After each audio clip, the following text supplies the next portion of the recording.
Hello बच्चों, तो चलिए इस प्रश्न को पढ़ते हैं। यदि सरल रेखा ax plus B Y plus C बराबर 0 सदैव 1, -2 से होकर जाती है, तब a, b, c हैं। तो यहाँ पर देखो चारों विकल्पों में से हमें सही विकल्प का चयन करना है। तो प्रश्न में आगे बढ़ने से पहले इस प्रश्न से संबंधित जो मुख्य अवधारणा है उसकी हम चर्चा कर लेते हैं। तो देखो मुख्य अवधारणा क्या आ जाएगी। हम जानते हैं कि यदि p, q, r समांतर श्रेणी में हो, समांतर श्रेणी में हो, तो हम क्या बोलते हैं कि जो मध्य पद का दो गुना है अर्थात 2q है वो किसके बराबर आता है, p प्लस आर के बराबर आता है। तो अब ध्यान से देखो हमें क्या बताया हुआ है सवाल में कि ax plus B Y plus C बराबर 0, ये जो सरल रेखा है ये सदैव बिंदु 1, -2 से होकर जाती है।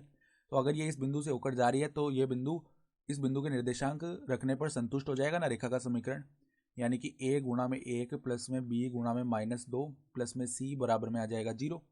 यानी कि देखो हम क्या बोल सकते हैं, a-2b प्लस c बराबर आ जाएगा 0। यानी कि इसका मतलब क्या हो गया कि अगर हम 2b का मान निकालें ना तो वो किसके बराबर आ जाएगा, a प्लस सी के। तो हमने देखो शुरू में बोला था कि पी क्यू आर जब समांतर श्रेणी में होते हैं तो 2q बराबर p प्लस आर आता है। उसी प्रकार देखो a b c अगर समांतर श्रेणी में होंगे तभी तो 2b बराबर a प्लस सी आ रहा होगा। इसका मतलब क्या हो गया, a, b, c समांतर श्रेणी में है, समांतर श्रेणी में है। तो अगर हम विकल्प देखें ना तो हमारा विकल्प ए जो है वो सही विकल्प हो जाएगा। ठीक है, तो आशा करता हूँ कि आपको ये प्रश्न समझ में आया होगा। धन्यवाद।